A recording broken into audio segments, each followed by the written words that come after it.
Hello दोस्तों, turbo hydraulic में आपका स्वागत है। दोस्तों मैं तुम्हारा भाई सुखविंदर सिंह सग्गू मुजफ्फरनगर से।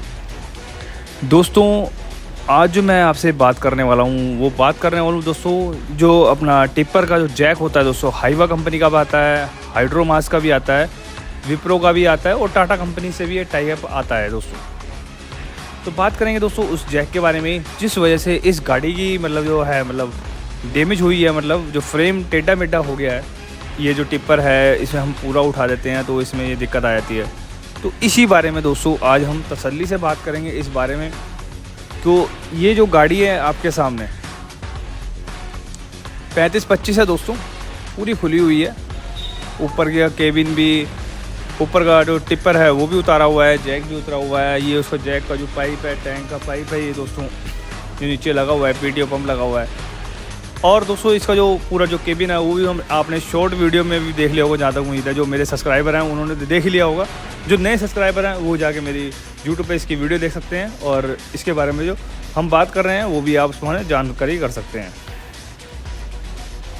तो दोस्तों इसमें होता क्यों ऐसा है, ये दोस्तों कई भाई जो हमारे ड्राइवर हैं उन्हें ये मालूम नहीं है कि हमें जो टिप्पर को उठाना है, लास्ट वाला जो जैक है, लास्ट वाला जो गिलास निकलता है ना, वो पूरा नहीं उठाना है। अगर दोस्तों वो आप पूरा उठा देते हैं तो दोस्तों उसमें टक्कर होती है, वो वहाँ टक्कर पहुँचने पे टक्कर लग जाती है उसमें, जिससे वो रुका रहता है। और फिर उसके बाद क्या होता है दोस्तों, प्रेशर तो पूरा आ रहा है वहाँ से, वो जो ऑयल का प्रेशर है वो पूरा आ रहा है भरपूर मात्रा में। 200 बार का समथिंग का इसका बार का प्रेशर होता है, जो कैपेसिटी होती है पीटी पंप की। तो वो उस प्रेशर से वहाँ कंट्रोल करता है, पूरा जोर लगाया होता है, चाहे गाड़ी भरी हुई हो आपकी चाहे खाली हो। तो सोचिए, खुद दिमाग लगाइए कि लगातार अगर अब आप कहेंगे कि उसमें एमआरवी वाल लगा हुआ है, वो उसे ड्रॉप कर देगा, तेल नीचे टैंक में वापस चला जाएगा, कोई दिक्कत नहीं आने की। मानता हूँ एमआरवी वाल लगा हुआ है। कई बार दोस्तों ऐसा हो जाता है, एमआरवी वाल में कचरा फंसने की वजह से वो ब्लॉक हो जाता है या अनलॉक हो जाता है।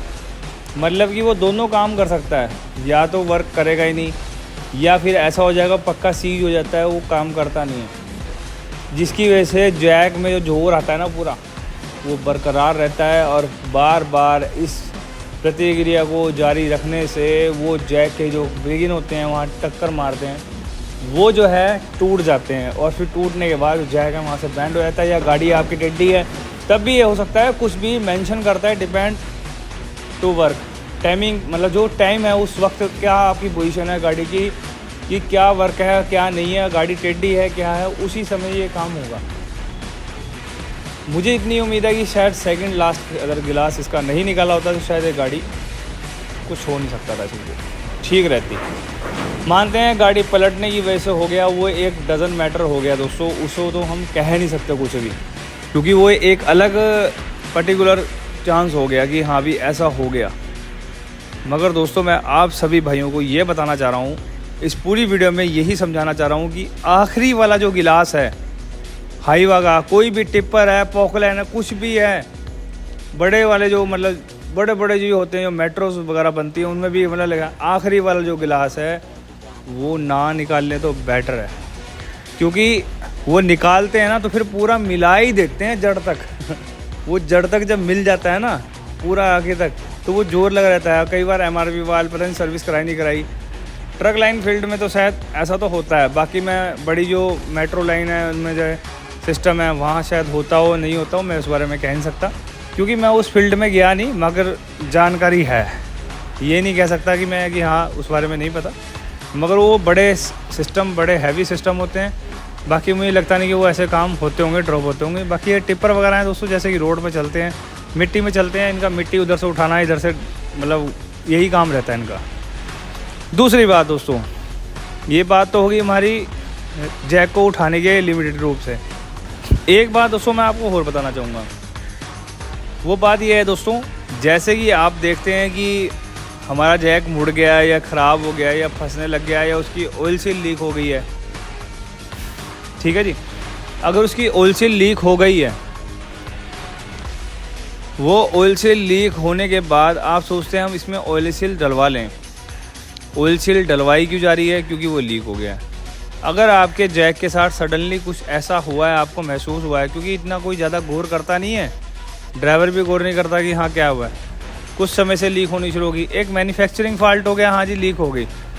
जैक की ऑयल सील इतनी जल्दी ख़राब नहीं होती कि आप सोचते हैं कि हाँ भी एकदम ख़राब होगी। वो सडनली अगर ख़राब होती है तो आपके जैक में कोई ना कोई दिक्कत है। फिर आप वो किट डलवाते हैं और ऐसी जगह डलवाते हैं जो बस मैं क्या कहूँ, जिन्हें पता ही नहीं है और बस वो कहना खोल के बैठ गए हैं, तो वो डाल दे देते हैं, मगर वो फिर सक्सेस नहीं होती। प्लस कमी तो ये होती है कि आपने जो चूज़ किया है बंदा जिससे आप काम करा रहे हैं वो सही है नहीं है। प्लस पहला पॉइंट तो वो हो गया। दूसरा पॉइंट हो गया कि आपका जैक, उसमें कोई मिसहैपनिंग तो नहीं हुई अंदर। वर्नियर से नाप के देखना है कि दोनों तरफ एक्चुअल है नहीं एक्चुअल है।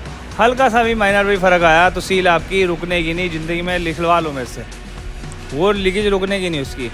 अगर आप कहते हैं कि कोई सा भाई अगर कमेंट करके कहता है कि हाँ जी हम कर देंगे, हाँ आपके पास अगर एक्यूरेसी सिस्टम है तो आप वेल एंड गुड कर सकते हो इस चीज़ को। मगर मैं कहता हूँ अगर आपके पास हथौड़े वाली मशीनें हैं ना, इस पर हथौड़ा बचता है थोड़ा यूँ ऐसे कर करके वो सीधा करना है जी, लाओ सीधा करें, तो कर नहीं सकते दोस्तों उस पर। वो वेरीफाई होती नहीं मशीन, बिल्कुल ऐसी होती है बस टेम्परेरी, जो छोटा मोटा काम करने के लिए होती है दोस्तों। ये जो है, जैसे कि मैं आपको बताता हूँ, मैं आपको बताना चाह रहा था कि मैं आउट ऑफ कंट्री था जब पहले, तो वहाँ पे क्या था, बड़ी बड़ी मशीनें थी। कोई एक सिलेंडर ख़राब हो गया था तो सिलेंडर नया डलता है उसमें, तो वो नया ही तैयार करते थे। मतलब ये नहीं है इस पैसे को मतलब कि आप बाज़ार से नया मिलेगा हम लेके, कुछ ऐसी जैसे कि पोलैंड हो गया, वहाँ कंट्री में क्या है, वहाँ मेरा एक कज़न ब्रदर है, मतलब रिलेशन में है, तो उसने वहाँ पे मतलब क्या है, वो इसी हाइड्रोलिक सिस्टम में ही है। वो वहाँ पर क्या करते हैं, जैसे कि अब आपने कोई एक नया वो ले लिया, एक पाइप कंप्लीटेड ले लिया पूरा, ठीक है जी, एमएस का पूरा कंप्लीटेड, उसको से टेम्पर्ड भी करना है, रेडी भी करना, पूरा रेडी करके तैयार करके उसी एक्चुअल तरीके से वो परफेक्ट करते हैं। मैंने आज एक स्टेटस भी लगाया हुआ है इंस्टाग्राम पे, जो एक्सेल के ऊपर वो करते हैं, आप देखना कि एक्सेल किस तरीके से वो करते हैं फिट। तो मतलब मैं उस बेस पे मतलब सोच के बात करता हूँ कस्टमर से। ये नहीं है कि आप सोचते हैं कि मेरा काम करने का जो तरीका है क्या है, ऐसा दोस्तों। हम अब छोड़ो तुम सारी बात ही छोड़ो, मैं एक छोटी सी कल की बात बताता हूँ। कल एक कस्टमर आया मेरे पास जैक कराने के लिए। उस जैक की जो ऑयल सील किट का साइज़ है ना, वो डिफरेंट था, जो कि मार्केट से अलग था। तो आपको मैं ये बताऊंगा कि वो मैंने उसे कस्टमर को कहा कि मैं कहा इसमें इतना एक्सपेंसिव है आपका। वो कह रहा है सरदार जी ज़्यादा ले रहे हो आप, थोड़ा सा कर लो। मैंने उसे इतना कर दिया कि वो बहुत खुश हो गया। कैसे करा मैंने ऑयल सील उसे कह दिया, मैं ऑयल सील आप मार्केट से लीजिए। तो वो मार्केट में गया, वो 100 रुपीज़ 90 रुपीज़ समथिंग ऐसे अप टू वो ऑयल सील ले आया। वही जो आपको पता ही है कैसी क्वालिटी होगी वो। तो वो ले आया और मोबिल भी उसका पुराना ही, मैंने उसे कह दिया, मैं वो ठीक है, वेल एंड गुड है, वो ठीक है चल जाएगा। तो प्लस वो हो गया 100 मतलब, और बाकी हमारे जो चार्जेस हैं, तो मतलब कि उसका जो एक्सपेंसिव आया टोटल बहुत ही कम आया। तो वो खुश हो गया इस चीज़ से। वो इस चीज़ से कुछ नहीं हुआ कि मैंने अपनी जैक में जो रिपेयरिंग करवाई है वो एक जुगाड़बाजी करवाई है।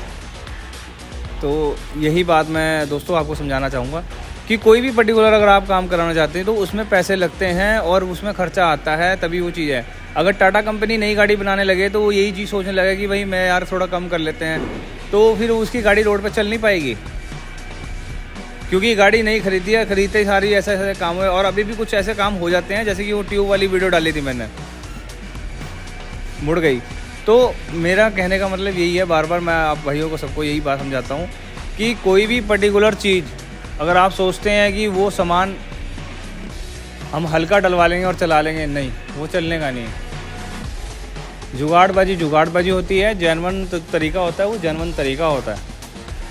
तो किसी भी पर्टिकुलर चीज़ पे आप ले लें, कोई भी सामान ले लें, तो जेन्युइन अगर तरीके से कराते हैं, चाहे वो जेन्युइन की क्वालिटी को क्यों ना हो। जैसे कि एग्जांपल के तौर पे मैं अपने आप को बताता हूँ, जैसे कि मैं टर्बो रिपेयरिंग करता हूँ, तो मैं अपने ही मतलब हर चीज़ अपनी ही पर्सनल तैयार करता हूँ। कोई भी जैसे टर्बो हो गया जो मैं अपना तैयार करता हूँ दोस्तों, वो मैं अपना पर्सनली ही तैयार करता हूँ। उसमें अंदर ही जो मतलब मैंने ही अपने सामान तैयार किए गए उसमें असेंबल किए होते हैं। प्लस डिमांड टू कस्टमर, अगर कस्टमर डिमांड करता है कि जी मुझे गाड़ी के साथ का जेन्युइन चाहिए, तो वैसी क्वालिटी का प्रोवाइड करवाते हैं कस्टमर को। तो इसी चीज़ के वजह से मैंने आपसे बात की है दोस्तों। मुझे आपको यही बात पूरी वीडियो में समझाना था।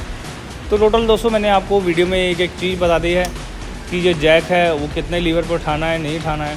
बाकी आपकी मर्ज़ी है, आप पूरा बना के उठाएँ, नुकसान आपका है, मेरा नहीं है। मैं तो सिर्फ बता रहा हूँ आपको, क्योंकि आप मेरी सारी यूट्यूब फैमिली हो, क्योंकि मैं आपको ऐसी जानकारी देता रहता हूँ जिससे कि आपको पता लगता रहे कि भविष्य में कभी आपके साथ ऐसे मिसहैपनिंग ना हो।